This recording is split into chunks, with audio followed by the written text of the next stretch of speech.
ab training has a problem. Or should I say, people have a problem when it comes to training their abs. What happens when you get strong? Let's back up a little bit. So, when it comes to training your abs, we want to make sure that we're training direct spinal flexion to extend and then move through spinal flexion. Doing our spine like this, essentially. Curling up like a roly-poly, as I like to put it. What happens when you're doing an exercise like traditional cable crunches and you're using an amount of weight that's actually lifting you up off of the ground before you can perform the cable crunch? Or perhaps you're doing hanging leg raises and you're thinking to yourself, what do I do now? Do I just keep adding reps in perpetuity? Maybe I can take, a 2.5 pound plate and stick it in between my feet and do leg raises that way, which I've actually tried and I don't find a lot of value in it. Maybe strap on some ankle weights, but then how do I keep adding weight to the ankle weights? This is getting kind of unstable and I'm really not feeling it that much in my abs anyways. And you'd be correct. A lot of people put too much emphasis on the hip flexion portion of something like a sit-up or a crunch. Hip flexion right there is really mostly hip flexors. As I said before, we want to be training spinal flexion. And when these exercises are more stable, it's a little bit easier to train spinal flexion specifically. But why train your abs in the first place? Number one, if you're trying to carve them out, maybe make them look a little bit bigger, add higher body fat percentages, I think it is definitely worth it. Number two, it's going to make all your lifts feel better. If you have strong, well-developed abs, your squats, your hinges, and basically anything else, your ability to stabilize your rib cage on your bench press and actually build a decent chest, they're very important. You should be training spinal flexion. It's going to help your spinal posture and your rib cage positioning and build you a better six-pack, frankly. How do we actually do that? We do these little machines right here, but in this one in particular, I don't think it has adequate range of motion and it feels a little bit awkward, and I don't feel like I'm actually getting that much out of it for my abs. This machine is much better, and in fact, I would recommend doing this machine first for your crunches. The selectorized stack makes it very easy to progress and add load as you get stronger and progressively overload. You should be training your abs like any other muscle, really. It wouldn't make sense if I did 5-pound bicep curls and then I said, let me do 5 sets of 30 on those for my biceps. I might get something out of it, but it's not how you train any other muscle, really. So why would you apply that rationale to your abs? What happens when you stack out this machine? Even with good form, with good spinal extension, and curling up like a roly-poly, clenching those abs, actually making them work and not just doing hip flexion. What happens when you stack it out? Because I have a 68-year-old client who has done that, and we have to find a solution. Your abs kind of do two things when it comes to spinal flexion. You can move your rib cage to your pelvis, okay? That's like your crunch. Or you can move the pelvis to the rib cage. That's like a hanging leg raise, for example. With hanging leg raises, like I said, holding weights in between your feet does not seem very practical at all. Maybe if you get into a power tower, it's a little bit more stable, and you can get a little bit more out of it and push back against that back pad. But even then, what do? I found the solution to this. It's all about how you initiate the movement and your pelvis positioning, okay? So first, let's look at a GAR crunch. This is a little GAR hammer machine at my gym. And performing crunches like this makes it really easy to do weighted crunches, okay? And the ones with even just your body weight, especially if you have a developed upper body, can be pretty brutal if you do them correctly. Starting all the way at the bottom, and then you are curling up like a roly-poly, right? You can grip the bottom of the machine to assist yourself if you need it.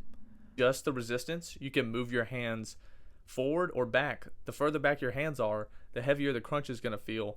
And it's actually quite difficult. If you're doing these correctly, it's so difficult to the point that progression on this, if you do it properly, is going to be agonizingly slow, which is what we want in the first place. We've already stacked out these machines. We're looking for stable options that we can use to progressively overload our ab training. These weighted GAR hammer crunches are going to smoke you to the point where, if I was able to do 45 pounds, if I was able to hold a 45-pound plate behind my head and do these crunches with proper form, that would be insane, okay? That would be an insane feat of strength. Majorly impressive, okay? So that takes care of the rib cage to pelvis portion. But what do we do for the pelvis to rib cage portion, right? basically, this is analogous to when you're training something like your bicep. You might do a bicep curl like a preacher curl where your arm is a bit more out in front of you. It's a little bit more shortened, right, in the position. And you might do one where it's a little bit more lengthy. It's just different joint angles, moving different parts of the body. And in general, it's good to have both some sort of leg raise and some sort of crunch in your ab training for variations. And in my mind, it's really the only two movements you need for abs specifically. If you have these two movements in rotation, you're freaking good when it comes to ab training. How do we get more out of our leg raises? Because with the guard crunch, it's fairly straight up simple. The leg raises are much slower to progress even than that. And here's why. If I do it on the power tower, it's so hard to where I can maybe get 1 or 2 with the form I'm about to describe. So I have to move to the Gar hammer where I can start from a position that is not so hard at the shortened position. Now, on the Gar hammer, the hardest part is about in the mid-range of the abs because that's where the longest lever is during your contraction. Your feet are furthest out about midway through contraction. When you're doing these leg raises, you could do the regular leg raises and add a candlestick at the top, where you're kind of pushing your feet like above, like kind of straight up and clenching your abs real hard. That'll get you pretty far. The point where it's like, okay, I got like 20 of these now. What do I do? So do like you were doing before. Leg raise up. Okay, candlestick. Now come down slow. There's a movement called a dragon flag. Dragon flag is what, I believe it was Bruce Lee that used to do this, where you're kind of holding yourself in position and you're almost like letting things pivot, like use your shoulders as a pivot and have a really stable core. Now, as a core training, feat, that's mega impressive, but it's not what we're trying to do. Remember, we want the spinal flexion component. So, get into that dragon flag almost position at the top, right? Like the top of it. You're tucking your pelvis, you're clenching your abs, your legs are straight. Now come down like that. Almost try and do like a dragon flag eccentric a little bit. And when you come down, you're going to feel a point when you're close to the pad where your hips will naturally want to shift and extend your spine. Okay? Hold right there. Hold right there. Because your legs are nearly straight out. Okay? And you're about to extend your spine. Now what you need to do is when it moves into extension, contract your abs again, and then try and keep your legs straight as you just contract your abs. Okay? This is kind of complicated and you're going to have to feel it out, but it is so much harder. So much harder. Essentially, how you can think about this is if you look at the regular Gar leg raise, I'm initiating with my leg drive, with my hip flexion. So I'm hip flexing with force, and that kind of brings my hips up after it in the contraction, okay? What you want to do with this is you want to initiate with your abs by tucking your pelvis in. You tuck your pelvis and clench the abs and initiate and have the legs follow as much as possible. Or, as you can see in my example, I'm merely moving up the legs with less momentum, right? I have like a little kick right there, and then I contract and I bring it the rest of the way up. Okay? And then when you lower back down, try and do the thing again, like almost like a dragon flag or halfway dragon flag eccentric. Here's the good thing. When you do like 1 or 2 of those for the first time correctly, you're like, I can't do a third. Now go back to the regular leg raises. Now use a little bit of momentum. And that's how you're going to force progression. It is amazing. Sometimes I feel like when it comes to bodybuilding in general, we can forget something really basic like this and always be focused on machines and progression. Not everybody is going to have access to a super good ab machine. A super good ab machine will beat this any day of the week, but I don't have one.